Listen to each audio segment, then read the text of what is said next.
King Henry has returned. Aaron Rodgers now owns the Chicago Bears. And the Dallas Cowboys have won the biggest rivalry game of the season.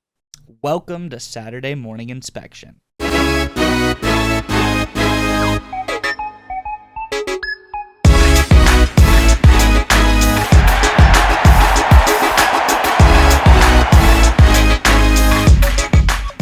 Nick, I'm glad you could join us all the way from sunny Miami. You look very relaxed. How's the honeymoon going? Hey, man, it's going great. LeBron a few years ago said he was taking his talents to South Beach. Well, I can see why. The weather's beautiful. The people are beautiful. The food is awesome. This is just an awesome place to be. We're having a great time. As Andy Reid did when he ate the KC barbecue, you seem to have really absorbed the culture down there. I love the getup you have. Well, I figured you got to look the part, right? You got to show up, at work, you got to dress a certain way. If you're playing football, you got to have the uniform a certain way. I tell you, when you're down in Miami having a good time, you got to dress a certain way too. Well, I hope we don't hold you too long today. I know you have a lot of activities planned, but that brings up a great point. You say, when in Rome, so to speak. How about the Jaguars? When in Rome, you go to a new country, new me. Let's win our first game of the season. The Jags are now undefeated in London. How about that? I tell you, I'm really impressed, right? Here we go. I'm in Florida, right? I'm in Miami, Big Cuban. You got Mr. Worldwide, Pitbull. Evidently, Urban Meyer's Mr. Worldwide, Mr. International. Can't win a game in the U.S. He goes to London, gets his first win as an NFL coach. Trevor Lawrence, first win as a starter in the NFL. Just an absolutely wild ordeal how that all turned out. And hey, great job on their part getting win number 1 of the year. You want to know what really concerns me, though? What's that? Urban, after a Thursday night game, long weekend loss, goes out, gets a little wild. Now the Jags going into a bye week after a big win. I hope that he just makes it back to the facility next week somehow. You never know what's going to happen with him. Well, I'm hoping they probably took his passport, so forced him back on the airline and back on the jet to get back to Jacksonville. And I did read reports he did fly back with the team, so that is good news. I tell you what, it's good on Urban Meyer for finally maturing. I think he's only 60 now, so he had a lot of time. We all when we're young, we go through growing pains, and it's a struggle to mature and grow up. And I'm proud to see Urban Meyer is finally getting there at the ripe young age of 60, being mature enough to return back with his team. Absolutely. Good leadership skills. Fine. Maybe we'll touch on that later in the show. You never know. But breaking news, Nick, and I know I haven't told you about this yet. Trouble in Chiefs Kingdom. You might say, that perks my ears up. They won this past week in good fashion over the Washington football team. You're wrong. Not everything's hunky-dory. There's 2 stories I have heard. One we all know about, and I'll touch on next, but the first is big news. This just in, Chiefs superfan X Factor was brutally attacked by his once protege, other Chiefs superfan Red Extreme, at the Chiefs game this past weekend. Red Extreme accused X Factor of throwing a water bottle at him during the game, which in turn he then ran up the stairs and punched X Factor in the face, knocking him unconscious. X Factor has then left the stadium. Turns out he had, minor head injuries and some broken ribs. So heck of a fall, heck of a punch. After the game, comment was given out to Red Extreme to respond to this interview by the news outlet in KC who reported on this story. Red Extreme accused X Factor of being a, quote, meth addict and alcoholic. When they spoke to X Factor in the interview, he vehemently disputed these facts by saying, I am not a meth addict, I am a cocaine addict and alcoholic. I hope people can, discern the distinction between the two. I'm glad we've gotten that part cleared up. And I also hope that these 2 Chiefs superfans can clear things up, and once again, the Chiefs can get rolling, because I think they need these guys to succeed. Well, we talk about all the time, Miles, how important it is to have unity in the locker room. Now we get to touch on unity in the fan base too. And what'd you say the name of Red Extreme was? Red Extreme and X Factor. I hope Mr. Extreme and Mr. Factor here figure out their differences and get this fan base going again. Chiefs definitely need them. Got the big win against Washington over the weekend and improved to 3-3. But I just don't understand. So how do you get to be the title of super fan? Like, is there like a mentorship program? Like you said, one of them was his protege. Is it like a apprenticeship, like an internship? You got to go, for 6 months and, hold the real super fan's gear and get him water and all that stuff. And then you get to become a super fan. Like, how does that work? That would be a good, the super fan mentorship program. It sounds like something the NFL would do. I'm not exactly sure how you get to be a super fan. Maybe they're self-proclaimed super fans. Every team's got a couple. Like, I remember the Jets had Fireman Ed or whatever his name was. Everyone's got a couple. The Raiders got the Black Hole, like a lot of super fans over there. So I'm not sure. Another Chiefs story that broke as well is a lot of hate is being shot out at the Mahomes family. When Patrick Mahomes' brother, Jackson, shot a TikTok dance video on the Sean Taylor Memorial at the Washington football game. That's a tough look. You gotta read the room. You can't dance on someone's memorial. Even if he allegedly was told to stand there, you don't think you could hold back off TikTok for a week, Like, maybe I should wait till I get out of the stadium or something like that. And this is not the first time Jackson Mahomes' behavior has been called into question. He dumped a bottle of water on a Ravens fan at the home game when they beat the Chiefs. That's all of these things.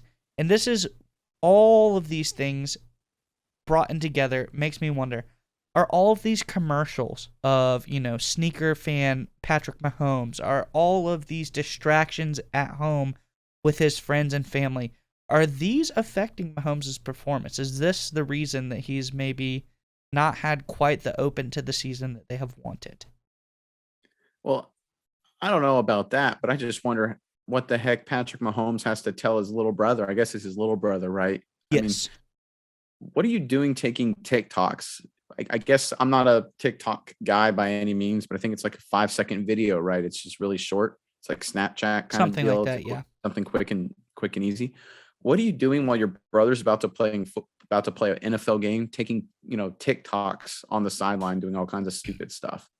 Like, I don't understand. Like, you're at an NFL game. I'm sure he's up in the VIP press box with unlimited amount of food and drink, surrounded by all kinds of money and rich and famous, popular people. It's like going to, the biggest Hollywood party of the year. It's like going to like the Playboy Mansion party or something like that, and just hanging out, eating Cheez-Its in the background. It's like, what are you doing? You're at like the coolest thing in the world. Yeah. But you're just absorb the moment. Be proud of your brother for being out there. Like, cheer for him, maybe. I don't know. Don't be a distraction. You've clearly been a distraction multiple games this season already. Like, read the room. You're not doing anything successful. Trying to be a TikTok star. Like, try to go, like, help your brother. I don't know. Don't hurt him. All you've done is hurt him all season. Or, get better at football if you're Jackson Mahomes or whatever he does. I don't know if he plays football or not. I'm sure it's an athletic family. His dad played baseball, professional baseball. And when I say younger brother, he's not that young. I think he's out of high school at least. So it's not like this is like a 10-year-old we're talking about. Well, he's acting like a little bit, right? Taking videos of himself. Yeah. So, more importantly, though, these kids, who knows? The most important story of the weekend: the Dallas Cowboys have won the most important game of the entire season in a clutch overtime performance. I apologize to the Cody family. I know that you probably don't want to hear this story. At the wedding this weekend, It was you. I was gonna tell you. I forgot to say congratulations on truly now being a house divided. You know, Nick's beautiful now wife Alyssa is a diehard Patriots fan as well as her family, and as we know, Nick is a Cowboys fan. But they played this weekend, and it happened to be on the wedding day. So very tense there for a while, but the Cowboys pulled it out. How do you feel? I feel great, right? I think so. A little background: I went up to Foxborough a couple years ago when Alyssa and I were still dating, and her father and her grandfather and her brother took me out to a Patriots Cowboys game. And it was just absolutely miserable. It was freezing rain. It was windy. It was terrible. And I just about died with how miserably wet and cold and frozen I was. But New England ended up beating Dallas that day 13-9. And so I'm freezing cold in the rain. And so we have to, wait in traffic for 2 hours to get back to their house. And it's just Patriots talk radio talking about how much Dallas stinks and how good New England is. And the next morning when he drives me and Alyssa to the airport to fly back home, it's nothing but 2 hours more of Patriots talk radio. Brady this, Belichick this, Prescott stinks, Dallas stinks. And I had no choice but to take it. But finally, on my day, on Alyssa and I's day yesterday, the good thing happened. The great thing happened. Dallas beat the Patriots in New England for the first time since 1987. I wasn't even alive the last time I was one in Foxborough. They did it over my wedding. It was absolutely awesome. The events, right? We're having dinner and there's all these different tables with the games on their phone. I'm running around from table to table trying to find the person with the fastest stream. And of course it goes into overtime and all kinds of excitement with big plays, pick six, big touchdowns. It was absolutely just a wild back and forth game. Actually waiting to cut the cake until after the game ended. But finally it went into overtime and the wedding planner said, come on, we've got to cut the cake now. We can't wait for all of overtime. So I think your first dance actually happened during overtime. Game time decision in the dance. I know your mind is on dancing with your beautiful wife, but in the back of your head, were you wondering what the score was? Well, I was sitting there and we were doing a slow dance, but as I was turning to some of my friends that had the game on, I slowed it down just a hair, just to see if they had any, wave me down with any updates or anything like that. And of course, once we passed them and, doing the circle around the other way, I picked up the pace just a little bit, just so I could get back to them a little faster to see if there are any late breaking updates in overtime. That's a savvy veteran move there. You're a 60-year married veteran with those moves. Well, this isn't the first time I've been trying to get updates at games during big events going on in my life or other people. But it was obviously an awesome deal. Getting married, of course, and then Dallas winning, beating my in-laws, their favorite team. That's just icing on the cake, especially the way they did it. Close second, Dallas won, but number one, getting married was most important. So. Oh yeah. Well, it's like 1A and 1A and then 1F, right? So it was. In other news, let's get into these Redskins email scandal, like an offshoot of the John Gruden resigning. First off, the NFL says they have reviewed all 650,000 emails, and there were no other bad things in the emails. So you're telling me 5 out of 650,000 emails were the only ones that were bad? I find that extremely hard to believe. But other than that, there was some other news that I'll let you get into this part. There's an interesting tweet about the Redskins and the organization and what may really be going on. Well, so this is Andrew Brandt, who I think is who you're referring to. I was talking about this. Basically, Brandt noticed that Carolina's former owner, Jerry Richardson, had been forced out of being the owner of the Panthers a couple years ago from allegations of harassment and improper workplace environments. Brandt noted this and then commented, why isn't Dan Snyder being held up to the same standard? Why is Dan Snyder and his administration still in charge of the Washington franchise? He brought up the allegations, very, very serious, of selective enforcement and hypocrisy from the NFL's perspective.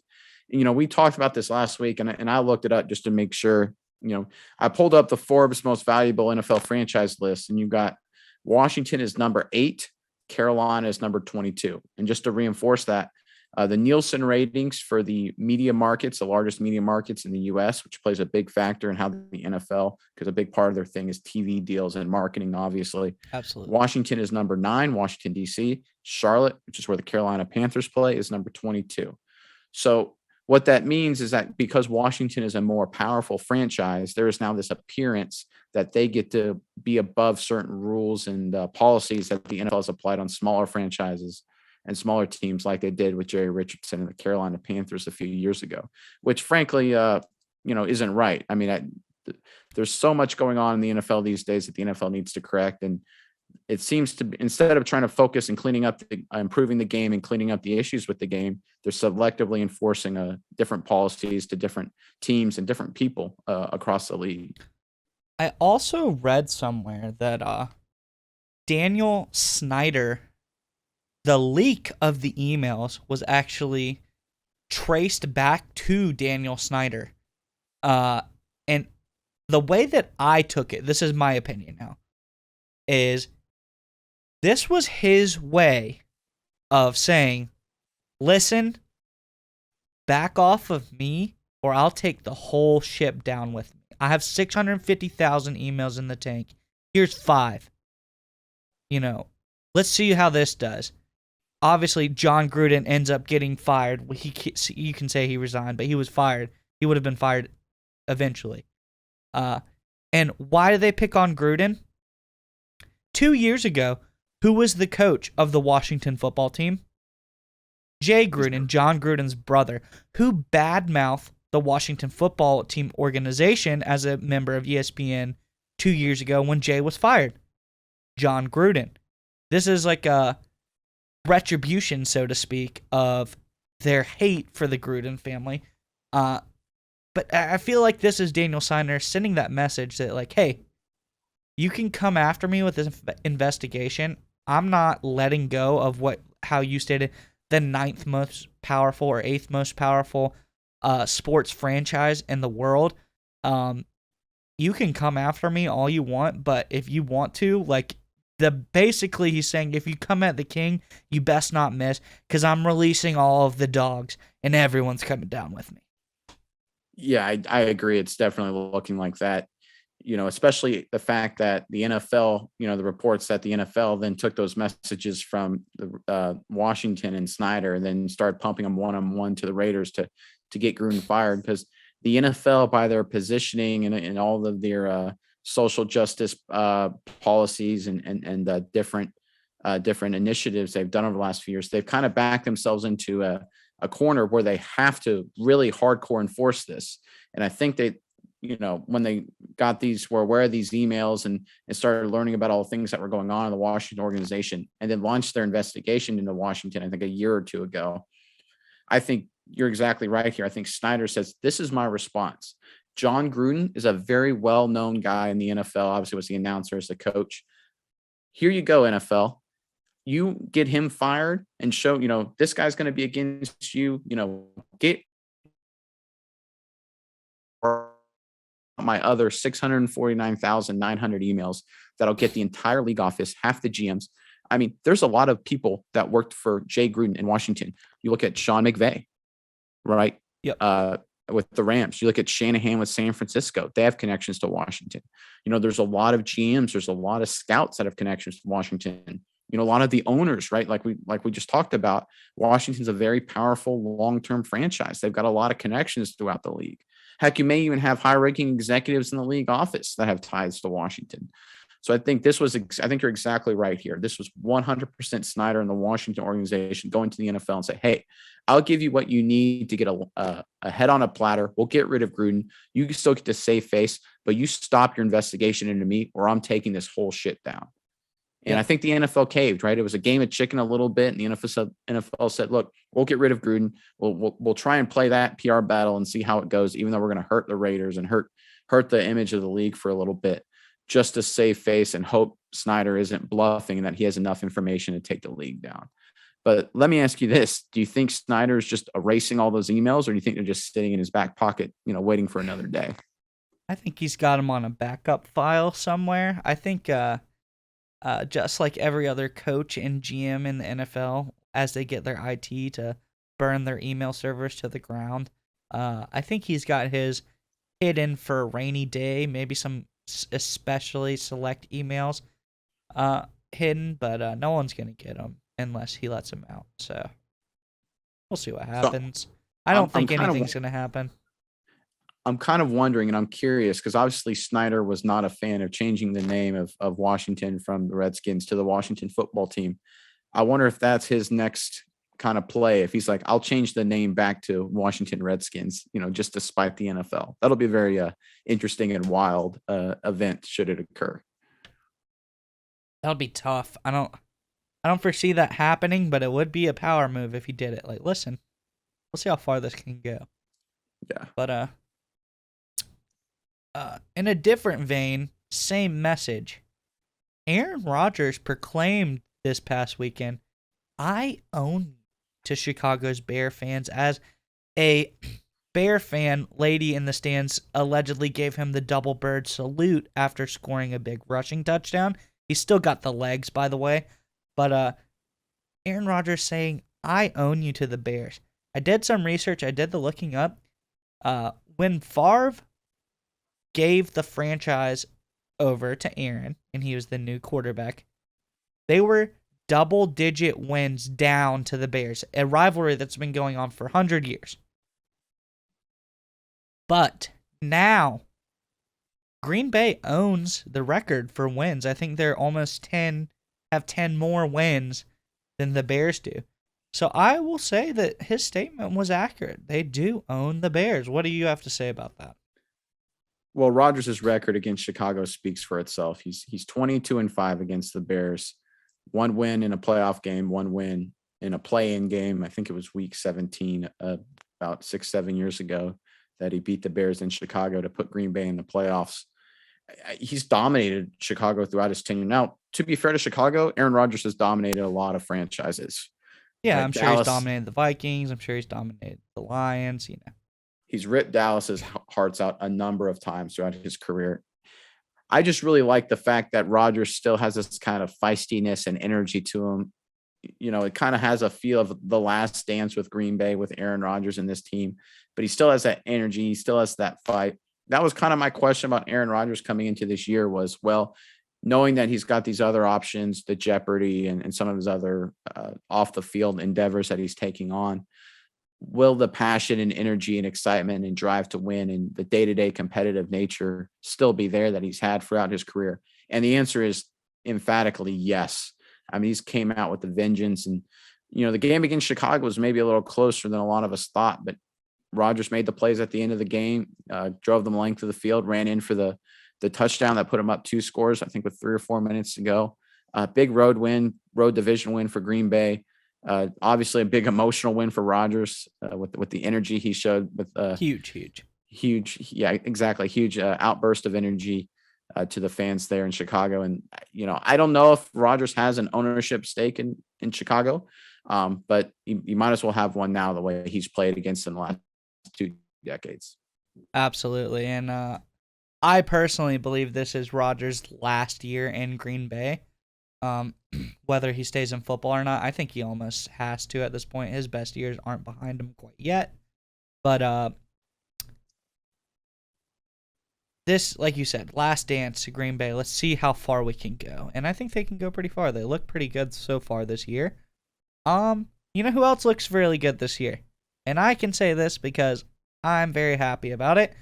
Baltimore. They look great. They beat down the Chargers at home in all aspects of the game.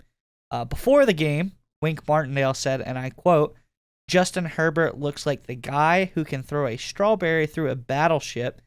What does that mean? Was it an insult? I'm not sure. It's a weird comment to say to somebody, but he said it. And from there, Baltimore went on to dominate the game. Yeah, Baltimore obviously played extremely well. I think the big surprise for me was Baltimore's defense. They had issues against Kansas City. They'd even had issues against Detroit. They had some And issues Indianapolis. in Indianapolis. Carson Wentz had a field day against them. And they dominated Herbert in that great Chargers offense and on all facets of the game.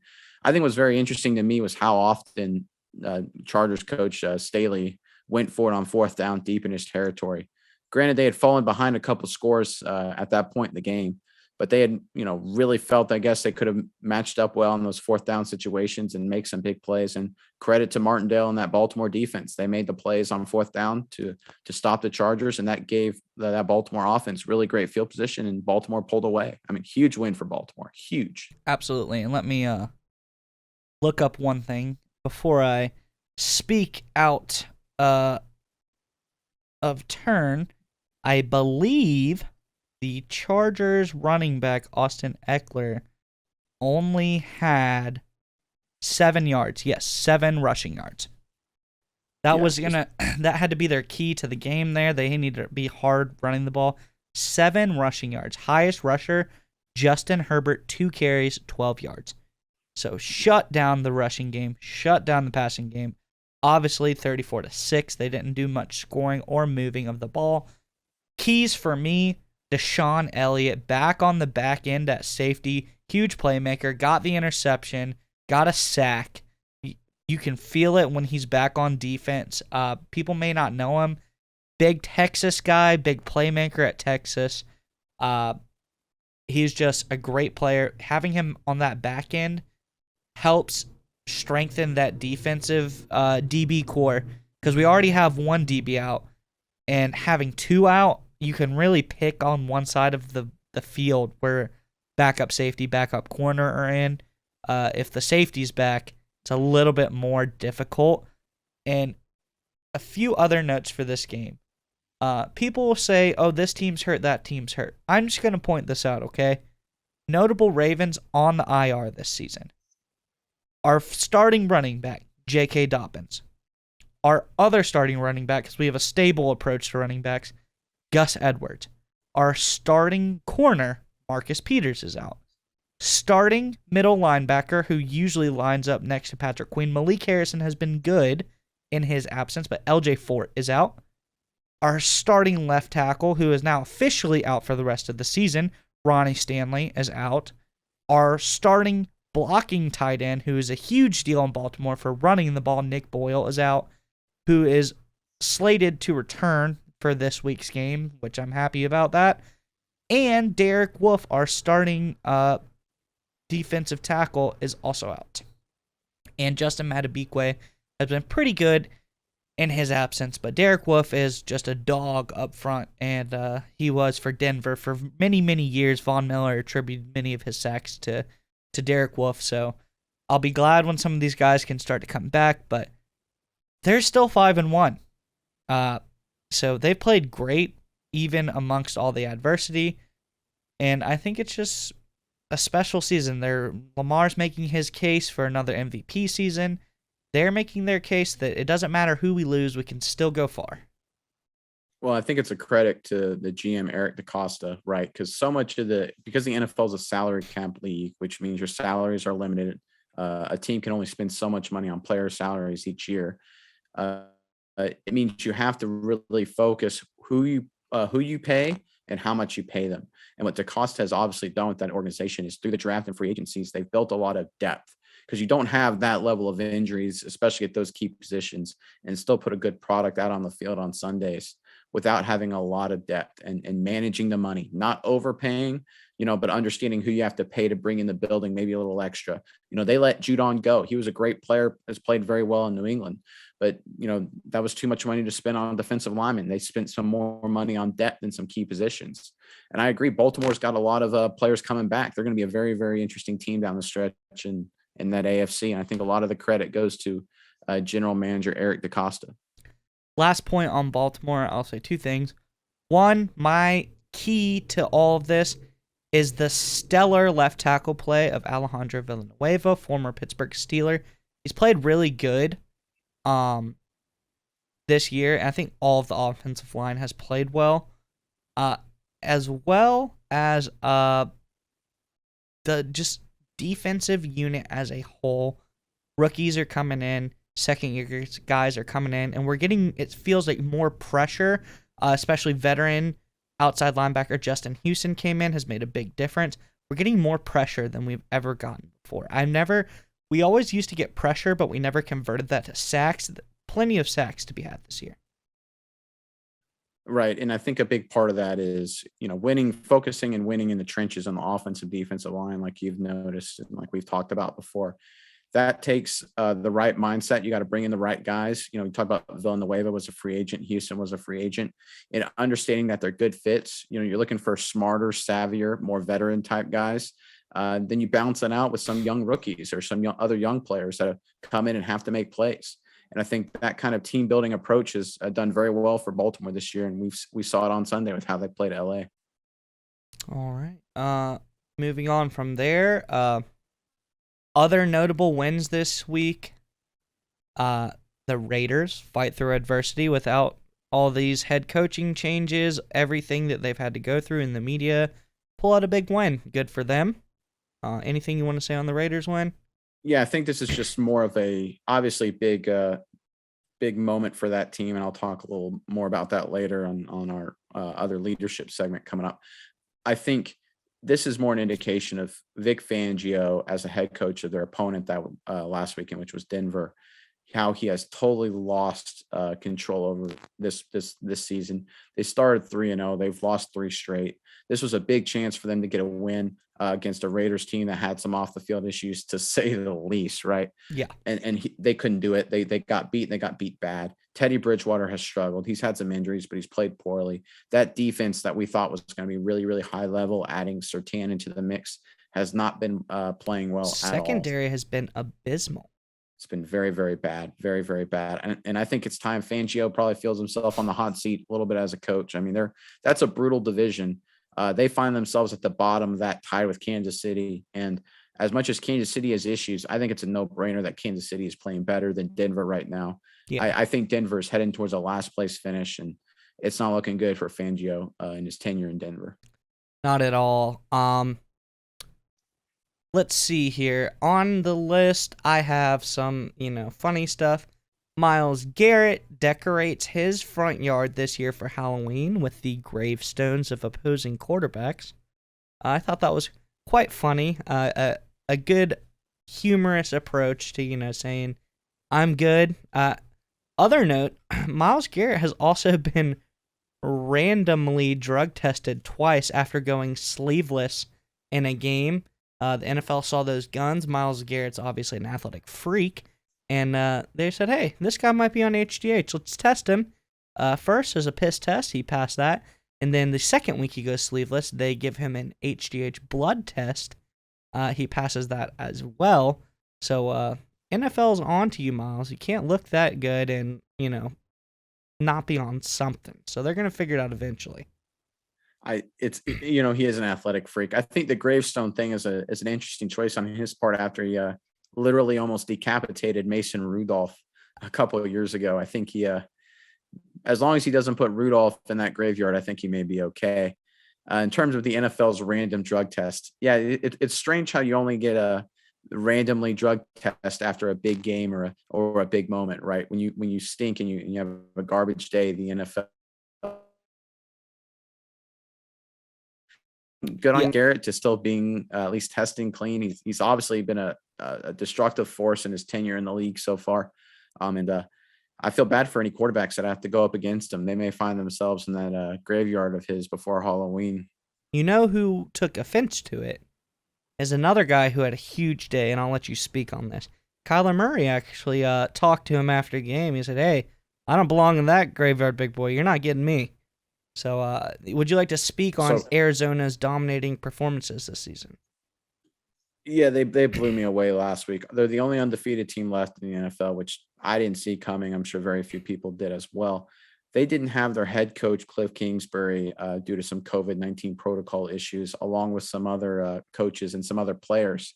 It's just a testament to Kyler Murray and the structure of that team, how they come out and play a decent Cleveland team and absolutely demolish them. I mean, they won by 23 points, and it could have been even worse because Cleveland got a Hail Mary right before the half, right, to kind of make the game even closer. Kyler Murray's been fantastic this year. I think he's the MVP runaway right now. It's, the way this goes, we'll see how it finishes out. But I mean, looking at his numbers, he's completing 74% of his passes, 9 yards an attempt, 14 TDs. He's third in QBR. The team's undefeated. This is supposed to be a brutal division. I was talking about Seattle. You talk about the Rams, and Arizona's beat both of those teams as the undisputed number one guy in that division right now. They're playing extremely well. They fight through adversity. They don't have their coach on the sideline. I mean, we talked about Urban Meyer, flying back with his team. At least Urban Meyer was on the sideline for the game, right? The Cardinals had to play a game without their coach on the sideline, and they still executed at a very, very high level and one going away. And I'm blown away by Kyler Murray. He's obviously an exciting player. He's not a productive player. His third year in the league out of Oklahoma. I'm very impressed by his growth and by this team's growth, and they're going to be a force to be reckoned with the rest of the year. 2 key points to add on to yours, one positive, one negative. Positive, the Cardinals have now picked up Zach Ertz from the Philadelphia Eagles. Pretty big deal, seeing as how the Cardinals, or Arizona as an organization, has not had a tight end with a 100-yard receiving game since the 80s.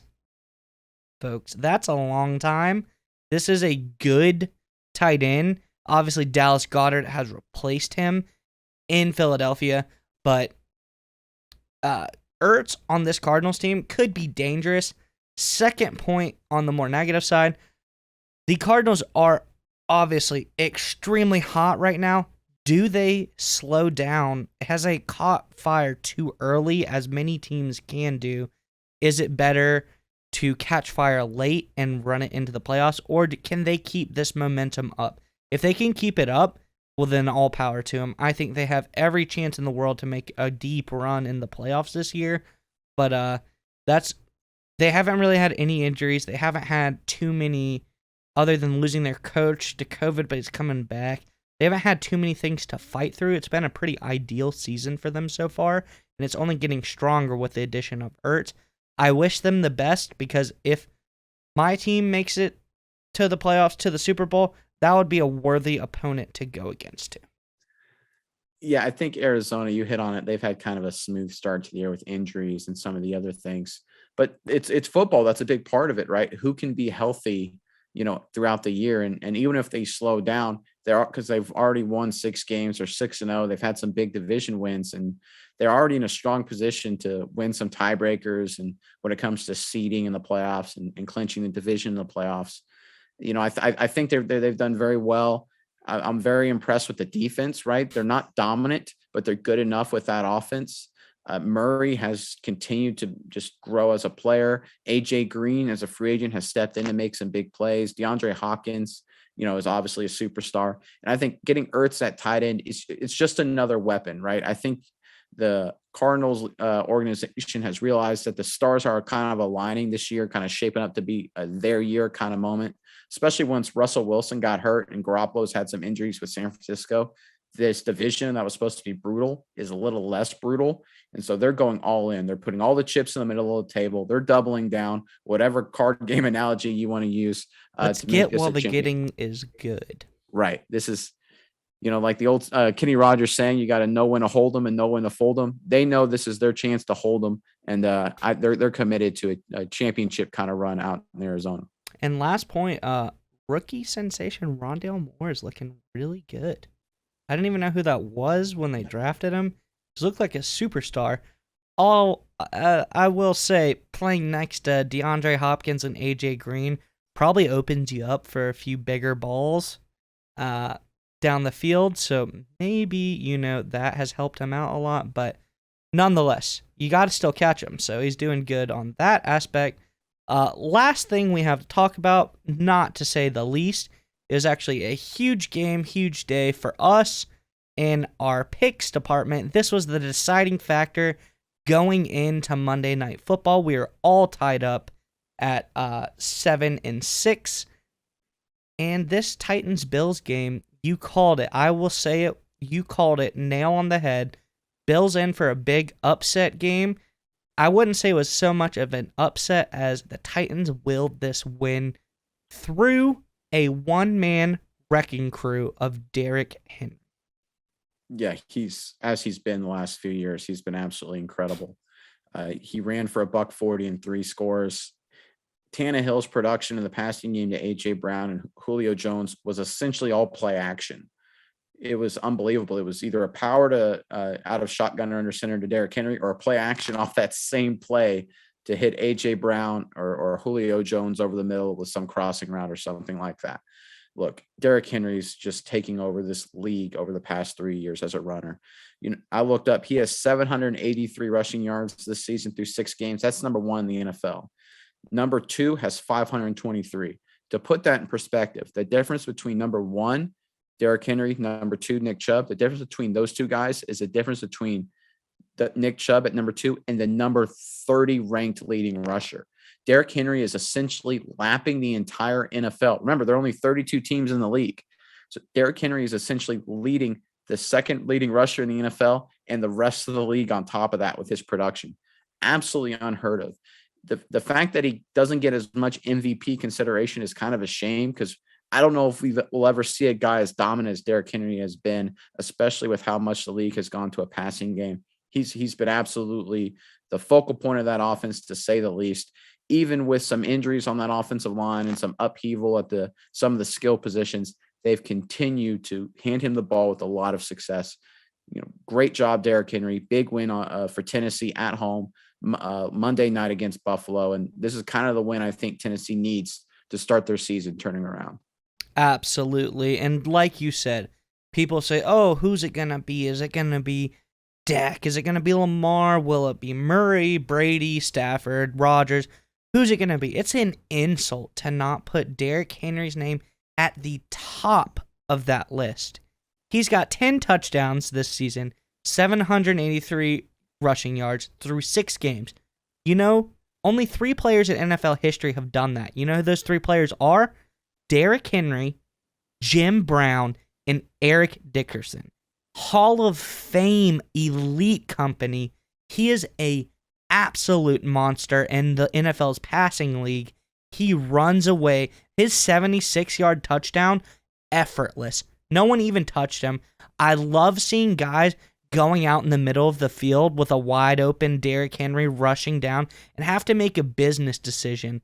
Do I want to die and try to tackle this guy, or am I going to just grab onto his foot and see if I can slow him down and wait for help to arrive? It is absolutely incredible watching him play. More kudos to the Titans under Mike Vrabel. Since 2018, this is their 13th fourth quarter comeback under Vrabel. I think that's incredible. They started out disappointing. You picked them to go to the Super Bowl. They are not out of that race by any means. They started out a little bit slow, but we all knew the potential was there for them to be good. And I think they really showed it in a big, big win against the Buffalo Bills. And I would like to say, before we move on to our trivia segment, I got the opportunity this week to go on to a local talk radio station, the Press Box Radio, heard around this area. You can listen to it online at thepressboxradio.com. I'd like to thank Alan Smothers, the bad boy of Sports Talk Radio, for having me on to let me promote the show. Any listeners that trickled on over from his, we are so happy that you're here. We're a young podcast just getting started, and we just love that you're here. And this is us, honest, brutal, simple NFL talk, just guys that love the game, and we're happy to talk about it. But moving on, any last words that you have to say, Nick, before we move into trivia? No, I think I'm good. And as always, like you mentioned, big thanks to Alan and his team there, and we're excited for anyone else that joins us listening to our show, and glad to have you. Absolutely. All right, you got a question for me? Yep. All right, get you nice and loose and ready for our deep dive segment with this week's trivia question. So, as always, going to have 5 seconds to answer, and then 3 seconds after that, where I'm going to give you a hint. Then you have 3 seconds after that. All right. So this week's trivia question is who am I? So who am I? I was a linebacker for the Cincinnati Bengals for a number of years as a starter. In a playoff game after the 2015 season against the Pittsburgh Steelers, Fonta's perfect. There you go. Font is perfect. I killed Antonio Brown. Yeah.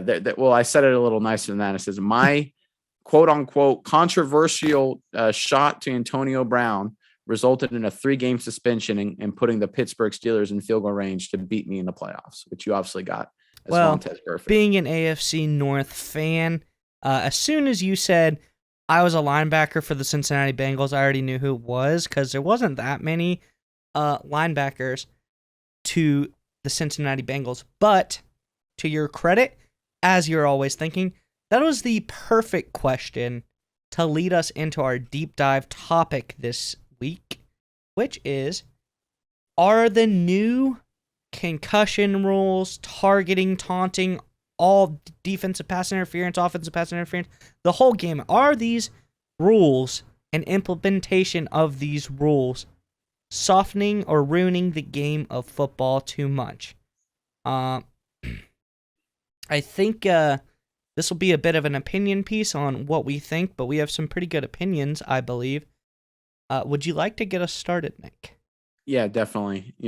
I think first of all, our opinions are pretty close to fact, you and I. So I think we're going to be right on the money anyway. But I'll start with the unnecessary roughness penalties. It frustrates me and it frustrates a lot of football fans. Every time there's a big hit, we talked about this last week. The first thing you do is you look around for a flag. Where's the penalty? It hurts the flow of the game because it adds an extra 15 yards that didn't really incur by the offense, right? The game is structured and game planning is structured in such a way where offensive coordinators are looking for those 15 to 20 yard chunk plays, right? Because you don't get a lot of them over the course of a game.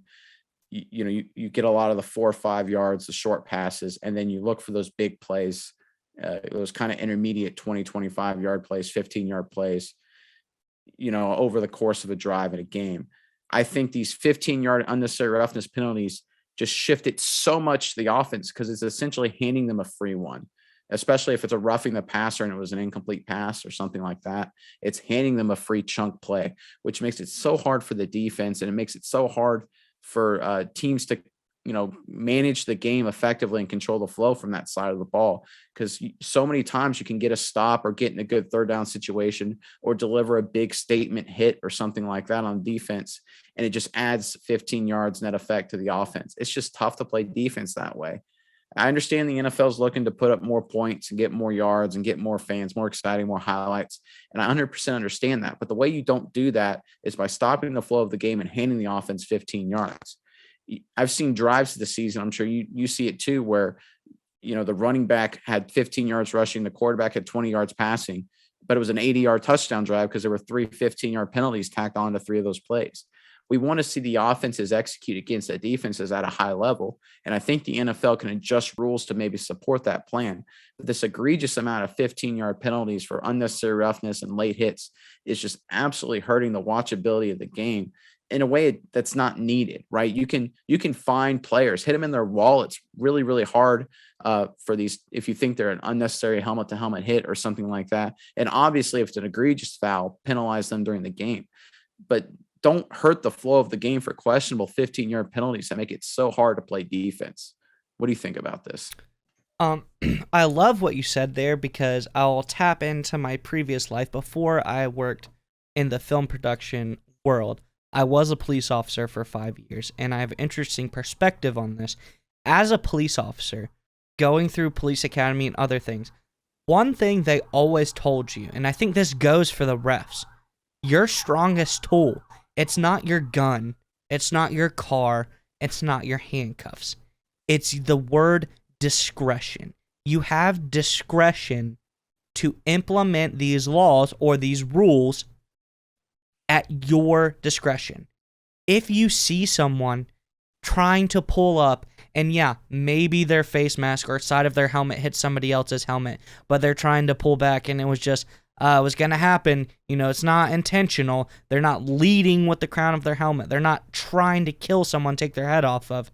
You don't have to make that call. You don't have to. And I think if the NFL would come out and say, listen, the rules are there to help guide the game. They are not the gospel. There is gray area. If the refs were able to enforce them in a way that they thought was best, yes, there would be controversy with fans where they say, hey, this guy got this call and this guy didn't. What's up with that? But I think the game overall would be a much better game. I think especially like we can akin it back to the days where, what does everyone say? You can find a holding call on every play if you look for it. Is it worth calling it? Do you let them play? Has it affected the play? Like you said, some of these calls are just so, like if a guy is coming down on the quarterback and he has to make a 2-second split decision to try to dodge him or hurt them the least amount, and then you get a roughing the passer call because you were about to sack him, but he threw it away at the last second. Like, that really hurts the game of football. That really kills the defense. It makes them not be able to play the game the way that it should be played. You should be able to discern what was the intention of that play, and it's going to take time to drill that into everybody's heads that, yes, you're not going to get that call every time, but this is for the betterment of the game. I agree that in a way, penalties and things are to make the game safer for the players, and I like that. But sometimes you have to look at the intent of the action, and sometimes it does not need to be called. Right, and it's sort of on top of intent. It was, well, what's the alternative? Right, you see some of these roughing the passers or some other unnecessary roughnesses where the defender's going in, maybe he's fighting off a block, he's maybe falling down, and he just kind of tries to go for a tackle, and the wrong body part of his hits the wrong body part of the quarterback or receiver or whoever. And a lot of us watching the game are I understand that technically that may be a penalty, but what else was the defender supposed to do? If the defender in the split second trying to fight off and make a really challenging athletic play, he doesn't have the time or the ability to think, oh, I need to make sure I lift my arm up 6 inches or keep my head up high or make sure I don't fall into his knees or whatever. He's just trying to make a play. He's paid a lot of money and drilled into him constantly to make these plays. And it's split second. It's so fast. And it just is absolutely impossible for him to say, oh, I got to stop, or, oh, I got to change my direction slightly. And those are the penalties that really get me, because it doesn't give the defender an alternative, because there's a discussions about player safety. So like, look, if the player can't make another decision, then it's not about being safe. It's about trying to change the rules of the game. I think the NFL, for the whole safety thing, they're very reactionary and they overreact all the time. You remember a few years ago when they changed the pass interference penalty after the NFC Championship game against the Rams in New Orleans, and they made it challengeable. I think they only had that for a year, right? Because then it just slowed the game down so much. Yeah, because so many penalties or non-penalties were challenged. The NFL just reacts. They see, something they don't like. They get some concern about player safety, or they see a big pass interference penalty. Look, this is a violent game. This is a game with a lot of controversial calls. You can't try and get rid of all that aggression and all the controversial calls. Penalties will happen. Controversial calls will happen. Players and coaches know how to react to the rules of the game in a way that if something gets, a bad call goes against them and suddenly, hey, it's 4th down instead of 3rd down, well, there's another play, there's another chance. But this constant interruption of the flow of the game and not giving defenders usually an alternative to make a play, it's just making it so players and coaches can't play the game in a way that the refs and the NFL wants it done. And we see it hurting the game every Sunday. Absolutely. And I think you, linking back to your comment about the pass interference being challengeable, what was the most egregious part about them doing that? They never overturn anything. And I think it's part of the hubris of the refs, like, not wanting to admit fault or that they are wrong, they missed a call. And I will say this. I heard Mike Pereira say this. We all, as a fan base, are the best slow-mo refs. We'd make every call right because we see it in slow-mo 4 different angles. On the field, being a referee in real time is an extremely difficult job. And I will say 90% of the time, they get it right. He said 99, I'll say 90. 90% of the time, they're getting it right. Which, kudos to them. Very tough job. But I think the challenge, I think there should be reward. I think there should be praise. The refs get nothing but hate. No one ever praises the refs for their calls. They get challenged and assaulted for the bad calls. I think having a booth ref upstairs looking, reviewing all these calls, who can make the ultimate call, and that ref getting, I don't know, somehow incentivizing them to make the call, like reverse calls that need to be made, that, look, y'all missed this one. This is what happened. Call this. I think that should happen because we have all the technology. We have the ability to review all these things. If someone calls, oh, he stepped out, or it was a catch, wasn't a catch, those things are very easily looked at, and someone says, hey, yeah, he caught it. Hey, I know his foot touched out here. Hey, the guy was pulling on the back of his jersey and you just didn't see it, was pass interference, or they're both going for the ball, not pass interference. We have too much ability to watch those things in real time very quickly after the play that it is frankly insulting that we don't try to speed the play. Like, I don't understand why. I think this weekend I saw it a couple times, why it takes like 2 minutes after a play to review something and figure out, what the call was. I think I watched something and it had to have been 3, 4, 5 minutes that they sat there and looked at it and looked at it and looked at it, and they're like, was it a catch? Wasn't it a catch? Like, what? Where did the clock need to be reset to? Where should the ball be put back to? It just took so long. They should have someone. Why is the screen that the refs look at like 7 inches? It's like this tiny. Why can't we get a flat screen out there where they see the whole play going on? These guys don't necessarily have the best eyesight at the age that they're at. Let's give them all the advantages. Let's get an IMAX movie theater out there and, oh, yep, I can definitely see his foot touched out right here. We need to be giving the refs every ability to make the right call. And if they need help from upstairs, that's not, you don't have to do it on your own. There is technology out there. Let there be a ref up in the booth to make these calls, and don't be against that person. I feel like they were against that person last year, where when someone challenged someone, everyone was like, listen, don't over challenge my calls or we're going to find your house and burn it down. Because it's just crazy to me. And I think if we were to really look into fixing the referee part of the game, a lot of fans will be a lot more happy.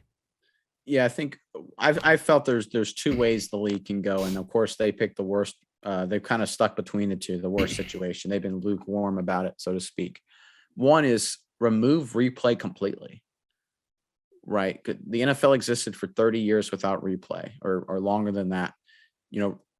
Add another ref or 2 on the field if you want, but remove it completely. Let the game go. Hey, look, there's going to be missed calls. There's going to be situations that should have been called a touchdown and it wasn't a touchdown, or should have been called a catch and it wasn't a catch. But at least that way we remove the slow pace of the game. There's no egregious challenges or refs, like you said, up in the box, not wanting to overturn refs' calls on the field. We at least remove that and the pace of the game remains constant. I'm not really a fan of that approach, but that's better than where they are now. I think the best approach is that you have the same amount of refs that are up watching the game and watching replays, and certain calls are their call. Right. So I understand things like pass interference and offensive holding are, those are you kind of have to be on the field, live TV, not live TV, but live game action to know if something really was pass interference or not, because there's a lot of gamesmanship going on. Right. So it's so hard to tell in slow-mo replays, but there's some things I think, look, personal fouls. I don't see how any ref on the field should be able to call that, or roughing the passer. Look, get guys up in the booth whose only job is to watch replays of roughing the passer or these personal foul hits. And just while the game's going on, while the play goes on, watch it live, get the quick replay, and then buzz down, hey, that's a penalty, it's not a penalty, and then move on. Because the guy on the field, he sees it from only one view. He sees it full speed. Some of these calls are such big penalties. I don't think he has the vantage point or the understanding to know exactly what happened. Well, so and he's got a lot on his plate Right. You're looking for 6 different calls at the same time. Was this holding? Was this pass interference? Was this roughing the passer? Was this a personal foul? If you take those extra calls off their plate and lift them up to somebody else who's watching, I think that it, like you said, it'll speed things up. They don't have to. They can focus on one thing. Yeah, that was exactly my point. Because you look at the referee, for example, who's behind the offense during a play. He's looking for holding. He's looking for hands to the face. He's looking for so many things. He's looking for when the quarterback gets outside the pocket for things like intentional grounding, those kind of calls, because those are a lot of, you have to be on the field for those kind of calls, quarterback position. Where's potentially forward progress? Is the ball going forward if he gets sacked and fumbled while he's trying to attempt to pass? That's what that referee in that case is specifically looking for. And then you're dumping all this unnecessary roughness or roughing the passer calls on top of that. It's just too much. And I think it's not fair for them to try and handle all that. They get put in a tough situation. That's why I think the best remedy is just have the guys up in the booth, not for replay, but like we just talked about, to watch for those specific penalties and buzz down to the field if they see something that needs to be called. Absolutely. And I think that's the way that we got to handle it. And I completely agree with you. I don't think there's much more to say about it other than, like you said, there's 2 ways to go about it. You got to pick one and you got to stick with it. We can't be, kind of don't call them, but kind of do call them. Like, either have some guys up there in the box that make these calls, or don't have anyone and don't have any replays. You can't be, like you said, lukewarm, and I think that was a really good point you had there. All right, you have anything else on? No, I always enjoy bashing the refs and bashing the league. Any segment where I can do that, I think is a fun one, right? Absolutely. Well, speaking of bashing, we've got our worst to first segment. We can call someone the worst team in the NFC East. I'll start us out this week. I believe you started us last week. This one, and I will give a big shout out to JD Rudman. Your dad made a very astute comment about something that I said. Of course, I always love it when people pump up things I said. He said, it's just like Bill Parcells said at one point during the season after enough games come by, you are who your record says you are. And the more and more the season comes through, especially looking divisionally, not looking at the AFC or NFC as a whole, it's pretty easy to pick these teams out. But this one was a little bit more challenging because there were closer records, and I don't think that it was quite as easy. But I'll start in my number 4 slot. I have the absolute worst team in the NFC East, no other than the New York Giants. What more needs to be said? They suck. I don't think they're a threat to anybody but themselves. They may sneak a win out every once in a while if you let them, but it's the Giants. Until they get their stuff together, I don't think they are any threat to anybody. Number 3 on here, this middle section was tough to pick out.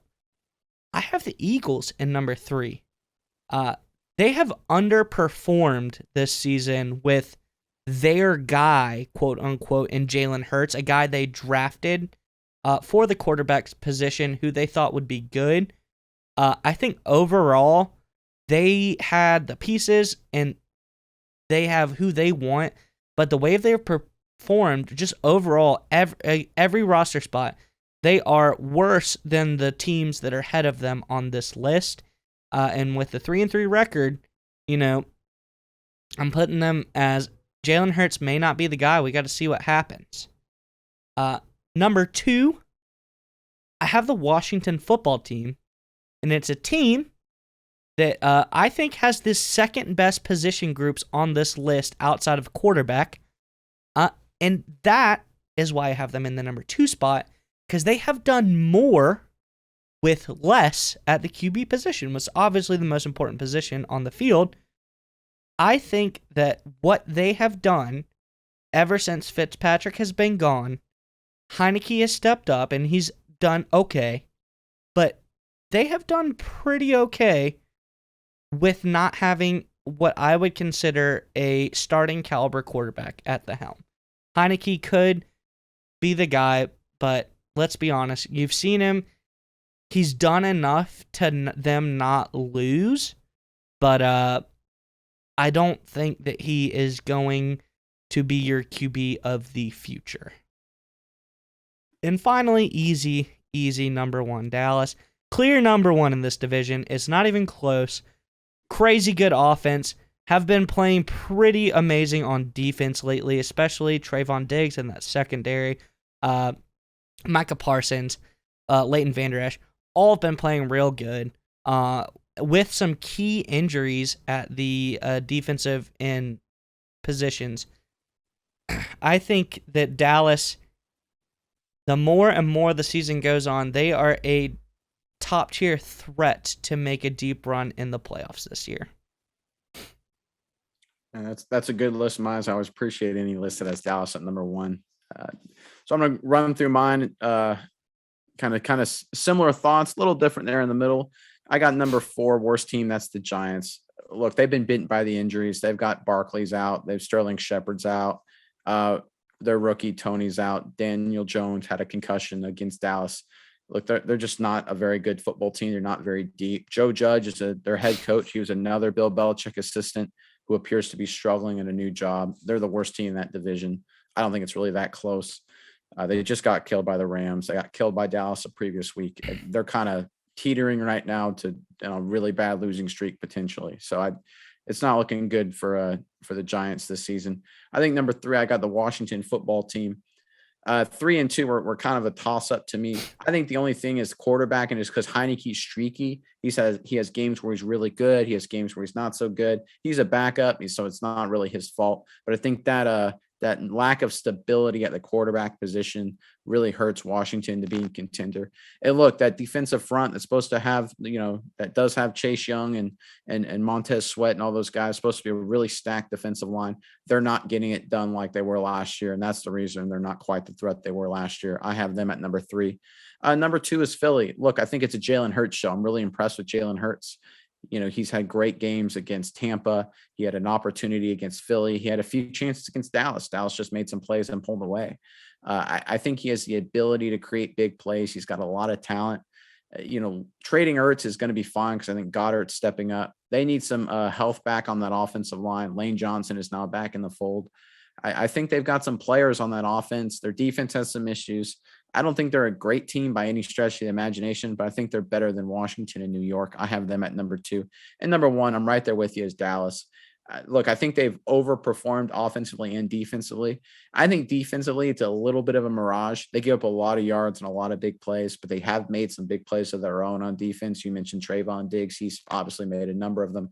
I think that kind of will slow down the turnovers and all that over the course of the season, because right now it's 6 games. It's a smaller sample size. But look, I think it's a great start so far, and they are going to get healthier. So I do see some losses coming as the season goes on. They've got some big matchups down the stretch, and we'll see how they do. But look, I agree with you. They're the number 1 team in the division right now. And if they get healthy and they keep it rolling on offense, I think they're a chance to make a big run. So just to recap, I've got the Giants at 4. I've got Washington at 3. I've got the Philadelphia Eagles at 2. And I've got America's Dallas Cowboys at number 1. Yep, and same for me, Giants, and then I had the Eagles, Washington at number 2, and Dallas at number 1. Which leads us to what I think we've had some great ones lately. Our top 5 segment. And this week, the last few weeks, it has been interesting to see how we have quantified what makes you on the list with the brothers, with all aspects. What, jerseys, what makes the list? What did you put into it? And this week is no different. Top 5 leaders on NFL teams. Which players are the leaders? And it didn't matter how well you play football, so to speak. who is the biggest leaders in the locker room, on the field, day to day? Who are the best leaders on NFL teams? And I started the last one.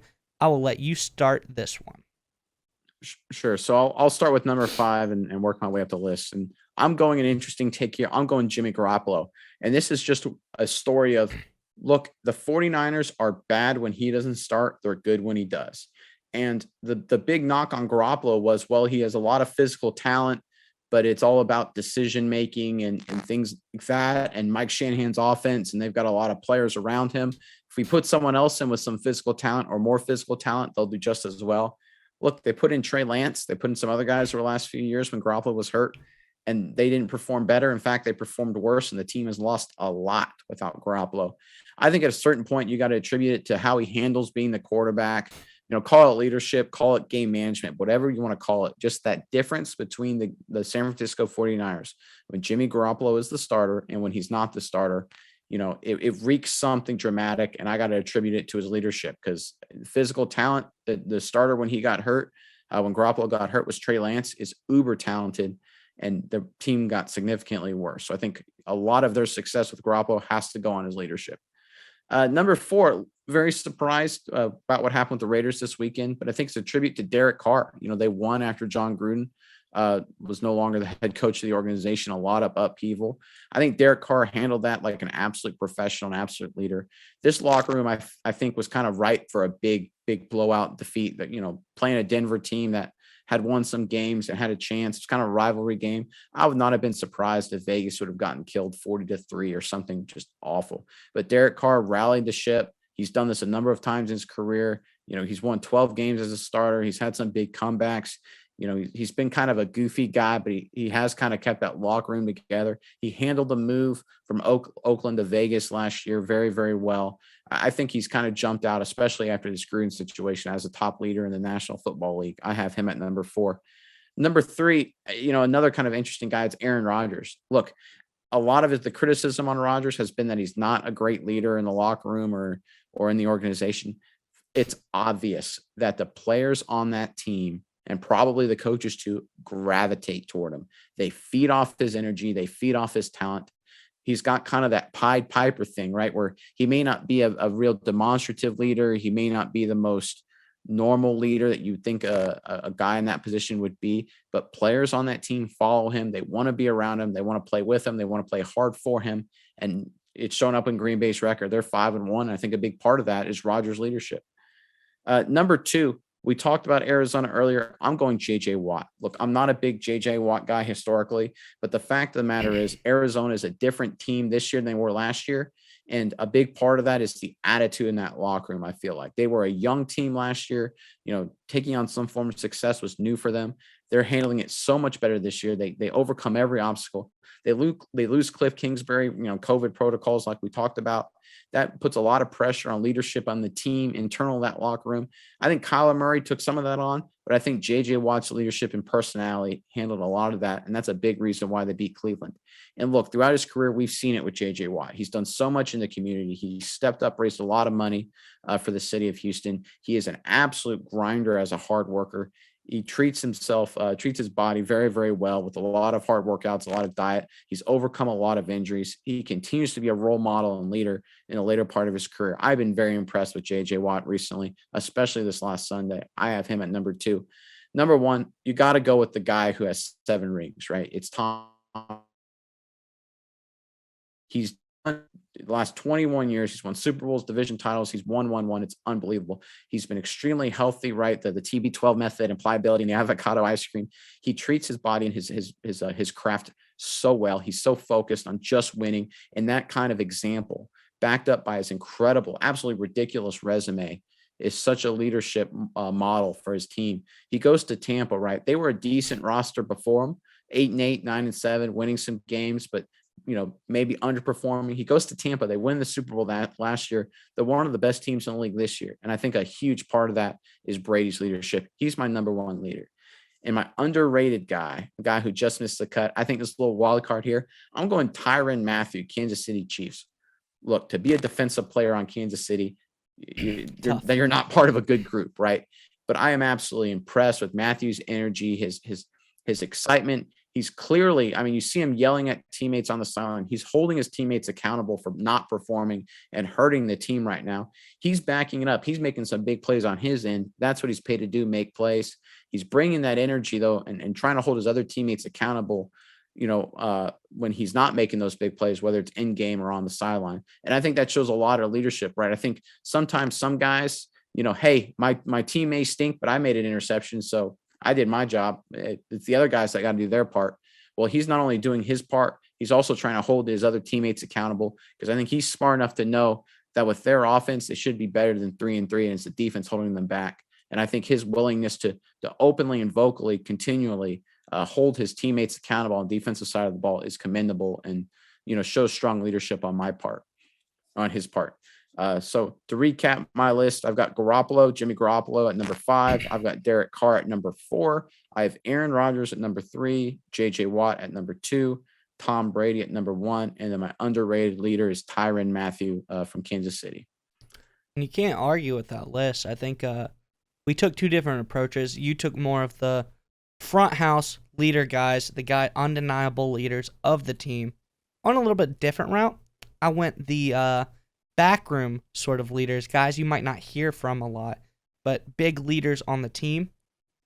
At my 5 spot, I have Cam Jordan of the New Orleans Saints.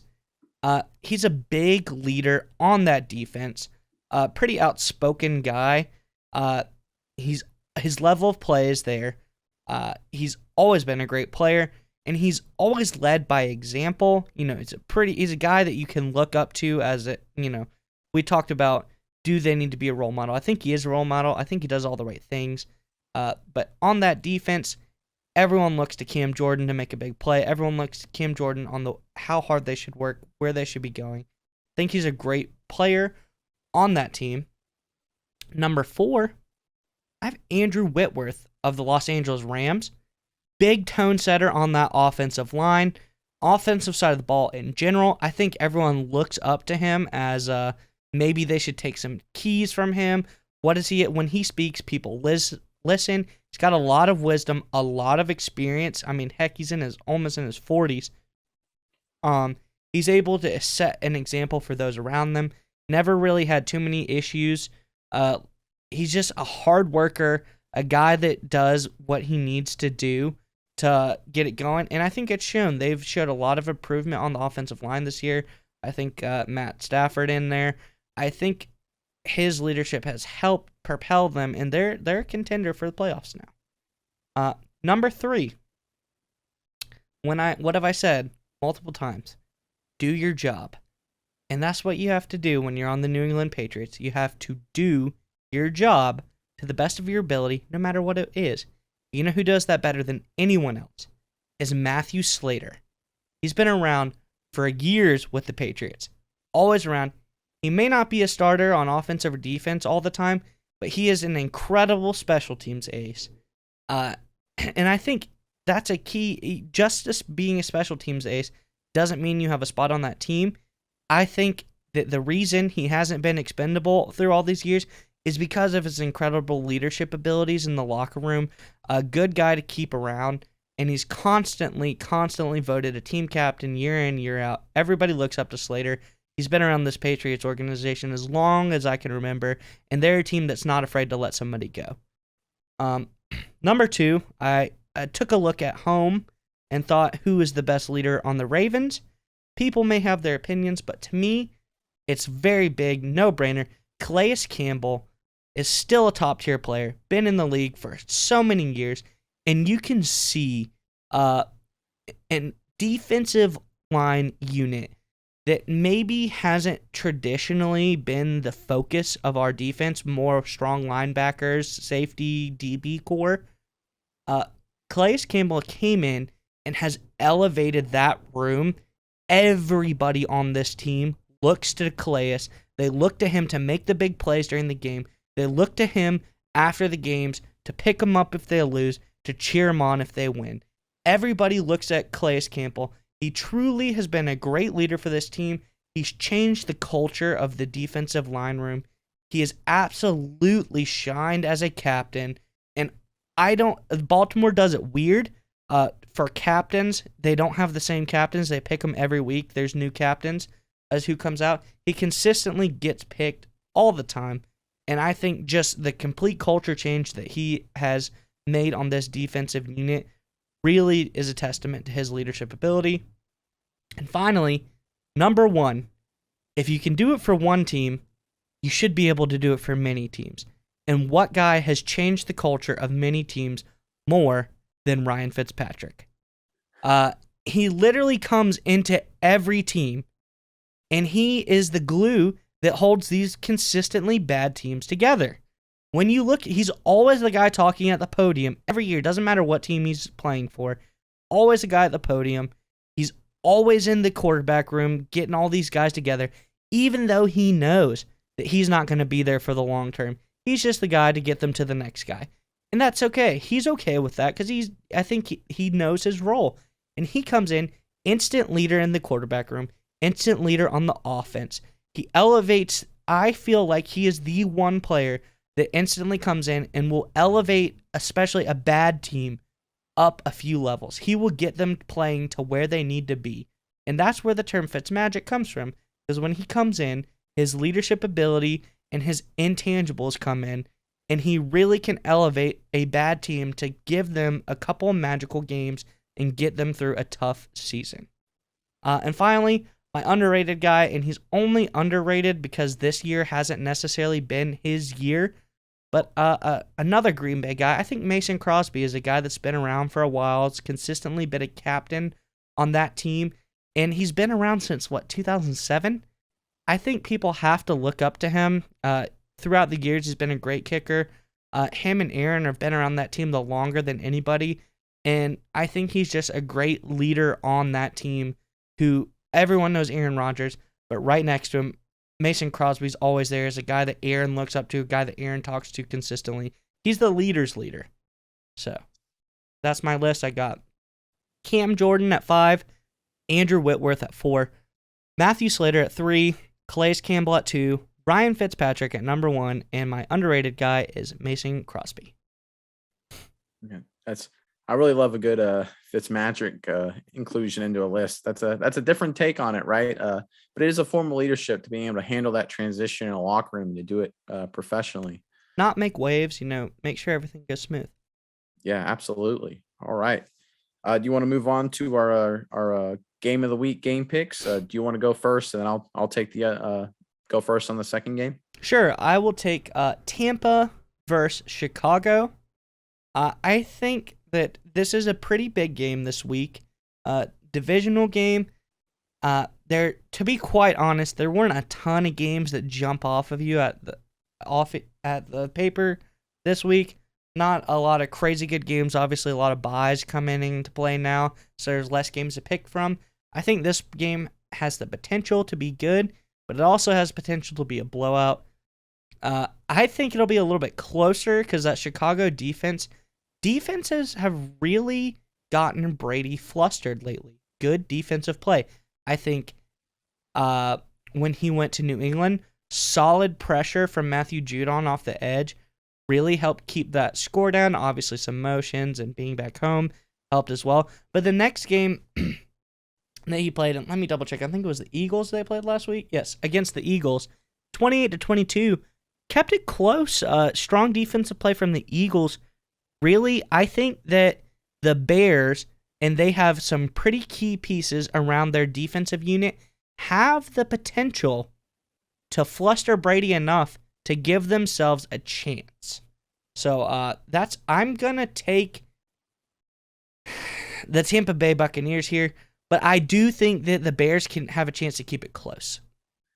Yeah, I agree 100%. Taking the Bucs right there with you. I do think I was thinking maybe the Bears would have a shot here because I think they've been playing better and they do have a good roster as Fields has continued to grow and develop. I think the problem with the Bears is they rely so much on the running game offensively, and that's Tampa's strength is stopping the run. Tampa has those big defensive tackles, and Ndamukong Suh and Vita Vade. I'm sure I'm mispronouncing his name, but they're phenomenal at stopping the run. They held Dallas in check when Tampa played Dallas. They've held a bunch of other teams in check. I think that matchup right there doesn't lend itself well for Chicago, although I do think Chicago's defense gives Brady some fits. I see this kind of 23-10, 24-10, but I think Chicago hangs around, but I think Tampa makes too many plays and Chicago can't run the ball. So I agree with you there.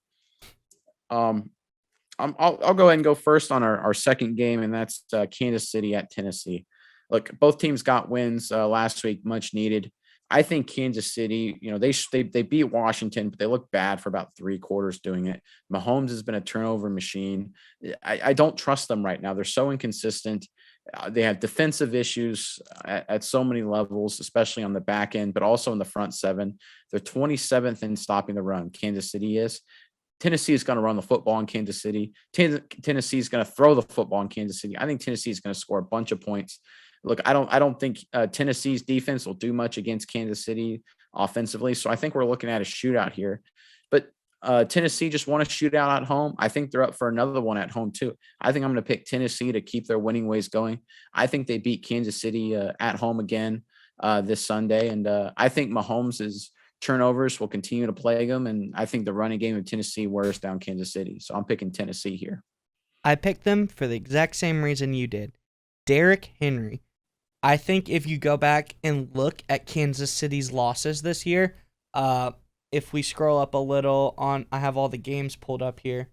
They played Washington. What was Washington's issue? Not a great run game. They played the Bills. High-powered offense, pretty good running game with Singletary back there. Then they play the Eagles. They win that game. But the Eagles, again, don't have a great run game.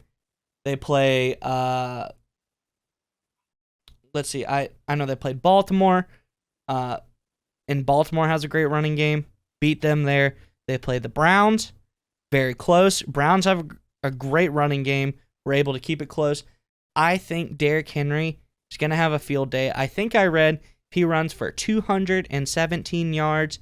He sets like a bunch of records for like fastest to 1,000 yards in a game or something like that.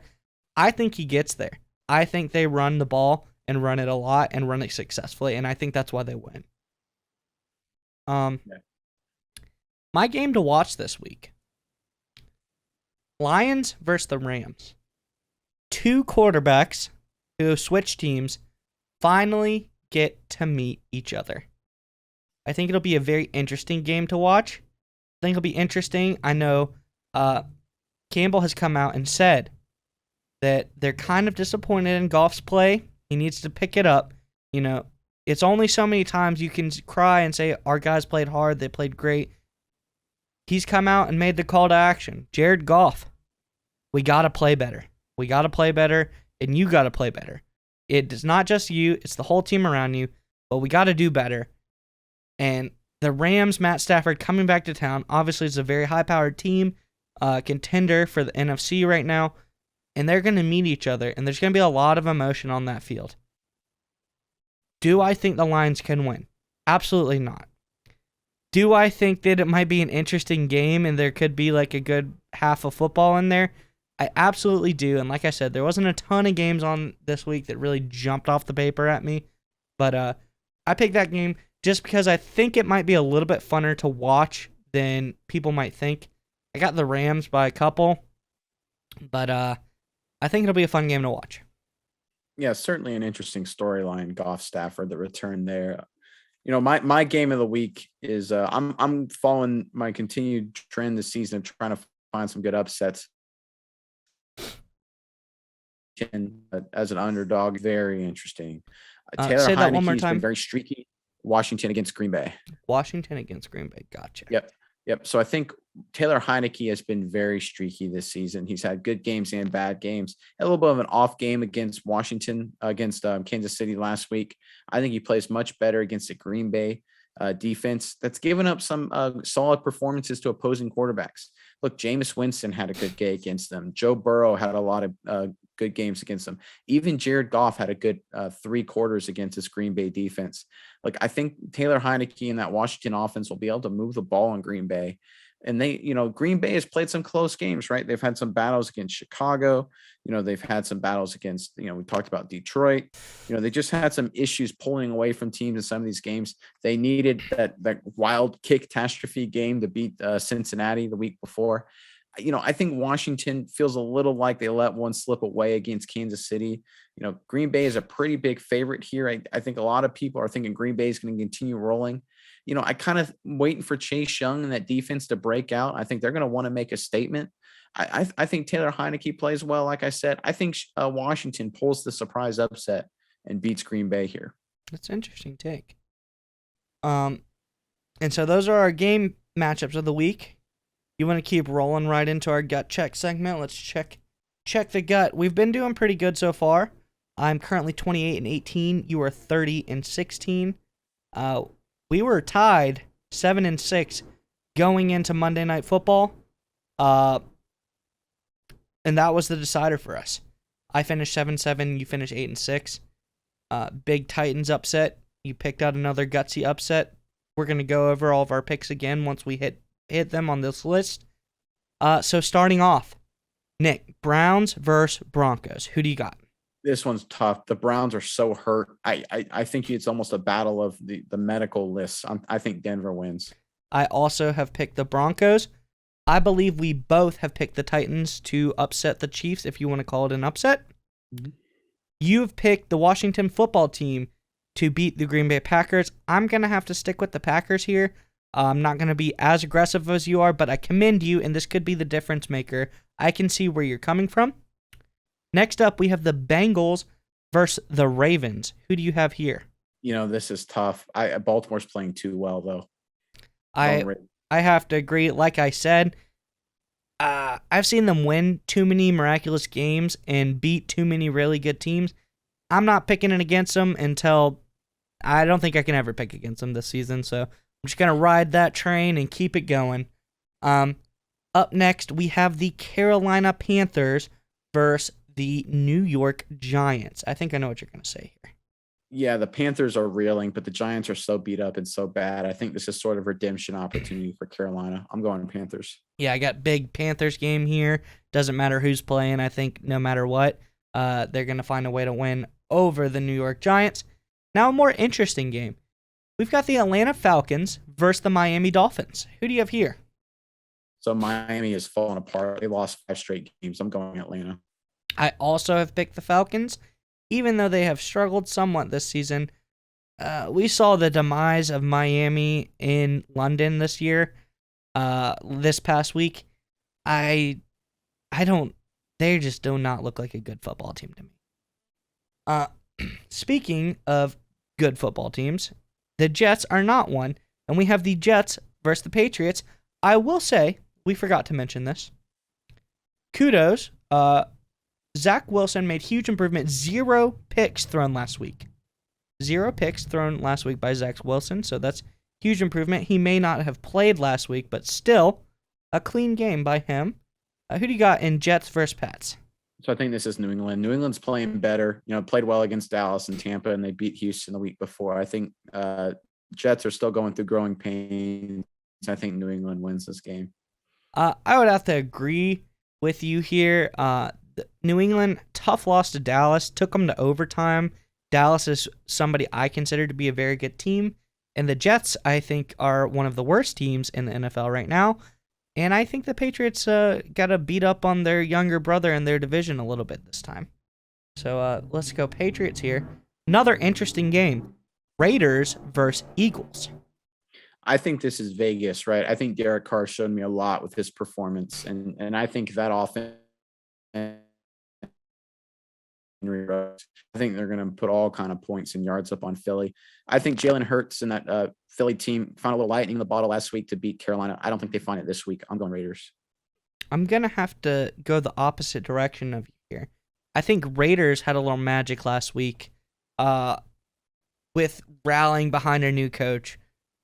anything that happened on that field, I don't think it would have gone away from the Raiders. I think they would have been able to overcome whatever they had to last week because they're trying to rally behind their new head coach, let him know that they're there for him. But I'm going to pick the Eagles. The Eagles have played a lot of teams very tough this year.